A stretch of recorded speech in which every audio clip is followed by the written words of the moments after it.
get started, I'd just like to thank Paul for starting this organization because you saved my daughter's life. I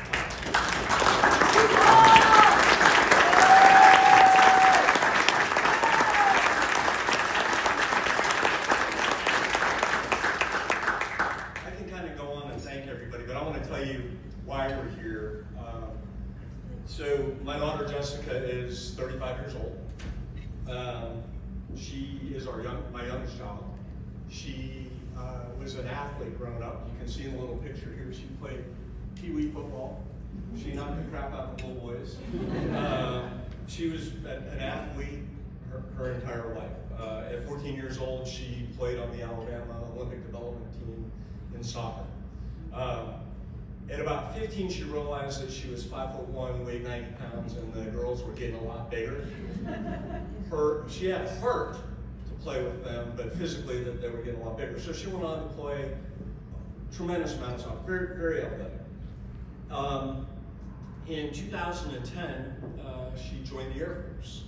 And in the Air Force, she's what they would call a fast mover. She was promoted underneath the zone. She overachieved in everything she did.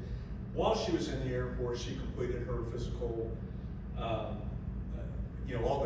all the physical tests that they do. She scored 100%, had the highest marks on those. She was running half marathons. She was doing CrossFit. Extremely fit young lady. In 2015, our world changed. We thought she had now she's in Omaha, Nebraska, or Bellevue, Nebraska by herself, in the Air Force. She's got a blood clot in her arm. We think, all right, well that, blood clot's just, some kind of physical accident that she had, in all these sports that she's involved in. That wasn't it. So because of this blood clot, we ended up doing some CT scans and some other stuff. And she had neuropathy in her hands and her feet. And she had no pulse in her ankle, and the doctors were kind of befuddled by this. And fortunately for us, the ER doctor was a young doctor, fairly new in her career, and really discovered that Jessie had a blood clot, because the other doctors, it was contusion, they were sending her home, take it easy. So discovered that Jessie has a blood clot. We started doing, I have to look at my notes here, but we started looking into this, and the diagnosis comes back that she has thoracic outlet syndrome. And that's what's causing the neuropathy, that's what's causing the blood clot, that's why she doesn't have a pulse. And we're like, all right, well great, what's that? Well, that's a lot of pitchers and stuff have it. It's a throwing repetition. There's your thoracic outlet, there's a little hole in your top rib here, and there's a nerve bundle and a blood that go through there. So this amazing surgeon in Nebraska says, we take that out, Jessie's going to be fixed. All right, so you're going to take a Sawzall, you're going to cut out my daughter's top rib, you're going to sew her back together, and she's going to be good. He goes, yep, that's what we're going to do. All right, let's do that. So Jessie had that surgery, healed up pretty nicely from that, has not ever had another blood clot, nothing else went away. Neuropathy was still in her hands, had neuropathy in her feet. It was sometimes hard for me to believe that she had this, but if you go up and you touch her hands, they're like 20 degrees colder than the rest of her body in Nebraska where it's 100 degrees. We kept going down this journey of trying to figure out what the hell's going on. This didn't solve it. So you've got this amazingly fit young woman who all of a sudden has this, these crazy medical symptoms. Then the headaches start, then the neck, that was awful. Oh, I skipped some stuff here. And in 2016, she had a cyst and a torn ligament in her wrist. We didn't really think that was anything, but during, so we had that surgery. She got transferred to Biloxi, Mississippi to teach cybersecurity. Great job, non-deployable job. She had a commander at that point. She's in the military, right? So she's got a commander that understands her value, but she's not deployable, which means that there was a law passed that you've got to be deployable, or you've got to be, like no Mandarin or something to be able to stay in the military. she got a non-deployable job teaching, and that was working out really well. So just a couple of the things that we tried: physical therapy, Botox injections, some other CT. The Botox injections were CT guided. Injections in her spine. Some of the diagnoses that we got, now we're in 2017, some of the diagnoses that we got were migraines, MS, Parkinson's, and heart issues. These are diagnoses that doctors said, you have these conditions. We kept doing research, that really wasn't it. During this time, while Jessica's going through all this stuff, she was actually awarded Instructor of the Year of her squadron, teaching her kids. So imagine going through all of this, having all of this pain, still doing her job at an extremely high level. In the spring of 2008, we got really bad news and that the Air Force was putting her on the med board. So they were evaluating her health as to whether or not she could continue to be in the Air Force. We did everything in our power to kind of work through that med board. She had a great commander, again, that really helped her with that. It came down that the Air Force was going to medically retire her. So at that point, we're starting to fight for benefits, right? We're starting to fight for the things that Jessica deserves. We're holding out hope that maybe she does have something that can be fixed, but we still have not gotten a diagnosis of what's really going on, right? So we're 3.5, 4 years into this. So Jessica's mom owned and operated a small rural hospital in Northeast Georgia and a couple of small community hospitals. And when I say small, 10, 15-bed hospitals, we didn't have any neurologists or something. We didn't have any people working for us, but we knew a little bit about the medical industry. Well, I had credentials as Scott Lawrenson, not just as his dad, at Mount Medical Center, and I snuck into a conference in Philadelphia where there were a bunch of neurosurgeons talking about Chiari, and I happened to sit next to a guy named Dr. John Heiss. And about 2 hours into that conference, Dr. Heiss, if you know him, he's a wonderful human being, leaned over to me and he goes, "You're not a doctor, are you?" I said, "No, I'm Jesse's dad." And he's like, "What the hell are you doing here?" And like, "My daughter has this crazy stuff going on, and we think that maybe, there's, that she might have Chiari." And anyway, that was kind of the end of it. I got to know him a little bit, said hi to him. We exchanged phone numbers.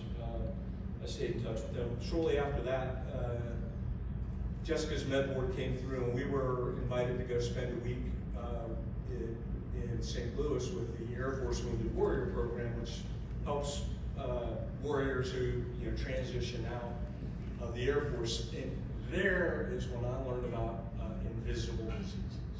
And I was there as her caretaker. She was there, as the Air Force member. And invisible diseases are difficult, or they can be really difficult because you don't see it. Jessica looks normal, right? She's got this crazy invisible disease. We learned a lot there. In 2019, she was medically retired from the Air Force against our, that's not what we wanted. That's not what she wanted. She had been there for 10 years. She had made rank twice below grade. She had an awesome career. More importantly, she loved what she was doing, and she was really, really good at it. So in March of 2020, I skipped where we did finally get a diagnosis of Chiari, and that was because of that tear she had in her wrist. So 4 years into it, the first time they did a head and neck MRI was because they were doing ultrasound guided injections for physical therapy. So she's had 1 million CT scans. That was the first time they did an MRI, and they saw this little Chiari, and they saw this cyst on her spine. Very first time that had popped up anywhere. So think about that. You've gone through 5 years of trial and error, and nobody's ever taken a picture of they've never done a MRI of your body to see this popped up. So now we have this diagnosis. We kind of know what it is. Jessica's symptoms are terrible. There's a couple pictures up here. Things aren't going well. So we've decided, we're at the point where we think that Jessica needs to have brain surgery. So in March of 2020, actually in February of 2020, I wrote an email to my friend Dr. Heiss and said, hey, I think Jessica has to, she's at the point where she needs to have surgery. Listed out 3 surgeons and said, hey, of these 3 surgeons, who do you think is best equipped to handle Jesse's Chiari and her cerebral? Didn't hear anything back from him for about a week, and then I got a call from his nurse and said, we don't know how this happened, but Jessica is now a patient with Dr. Heiss. So, you guys need to come in here. And we're living in Northern Virginia, Washington, D.C., and Nova Medical Center is where Jesse's doctors are. They had just referred her to Walter Reed. I'm top of the moon. Dr. Heiss is like, hey, Walter Reed's a great place. You guys go there, we'll see what happens from there. We go to Walter Reed, and it was the best, worst day of our life. So we go to Walter Reed, some of the greatest brain surgeons in the world, right? Unfortunately, they have no idea what Chiari is. That's not their thing. If you have a traumatic brain injury, that's where you want to go. If you have Chiari, you don't want to go there. They wanted to start back at the beginning. And we're like, we're not going there. So we ended up going to NIH. We happened to be in the lobby of NIH when Dr. Fauci was doing his first ever COVID interview. This is a picture of Jessica's medical records. They're about 1.5 thick. Dr. Heiss says, we love these medical records and we love all the pictures and everything that you have, but we want to do our own. Like, all right. So we had to schedule that. Well, after a 3-hour appointment, Dr. Heiss says, hey, he's talking to Jess, and Jesse allowed me to be there. And he goes, look, this is the first person that has ever said this to this. He goes, you're not going to die from this. I'm not going to let this kill you. But you do have, you have some very significant problems. You're the only person who can decide when you should have the surgery. But I'm going to work with you, and if you have to have the surgery, I'm going to do it. And we're going to fix this. In the meantime, I want you to start taking care of yourself. I want you to, get involved and do some things. And so, from that moment on, is really when we were introduced to the Bobby Jones, Chiari, and Syndrome Foundation. So we left there. We knew about you guys, and we had, been the mad surfer, trying to find all this stuff. But we left that appointment. We went home and we mowed some little circles in our yard with the 0 turn. And Jessie went out back and started chipping because that's all she could do. She couldn't do a full swing. And she did that for about 3 months. And then we joined the club up the street, now where I'm Jessie's dad. And then we got an invitation, or we saw the invitation to come to Wingfoot. And to come to Wingfoot was our first event. And to come to Wingfoot, first of all, it was $8,000. I'm in the flooring business, and I'm like, well, that's a lot of money. But I talked to my partner, and lo and behold, my partner's adult daughter has had Chiari surgery. Didn't know anything about that. He goes, $8,000, let's go, let's do it.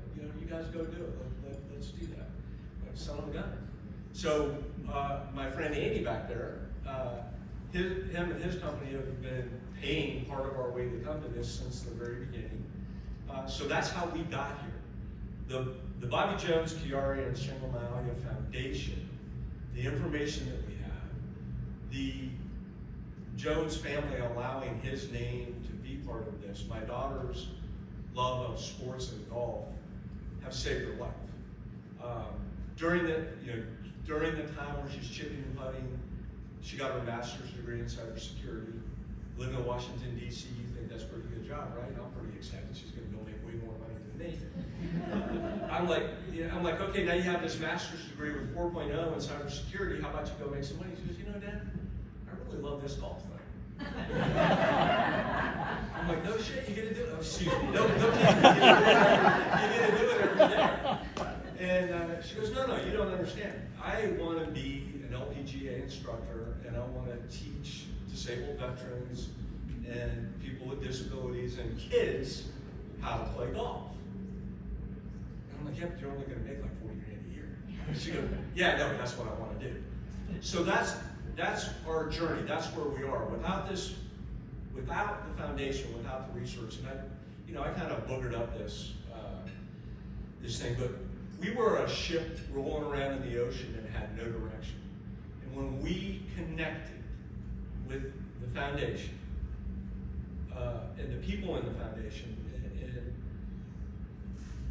all of a sudden we had a direction. We found our people. We found our tribe. We found our community. We found people that had been through everything we've been through, that had been misdiagnosed 30 times for something else, that had cold hands and feet, or that had terrible headaches, or that had, were wheelchair bound, or, that it had surgery and it worked, and it didn't have surgery and it didn't work, but we were no longer alone. We were no longer, as a parent of an adult child, I was terrified. I could only imagine the parents of our 4 and 5-year-olds, kids that are diagnosed with this. So, I'm here to tell you that I'm here to play golf, but I'm here to play golf, and the benefit of that is Jess, would you mind standing up?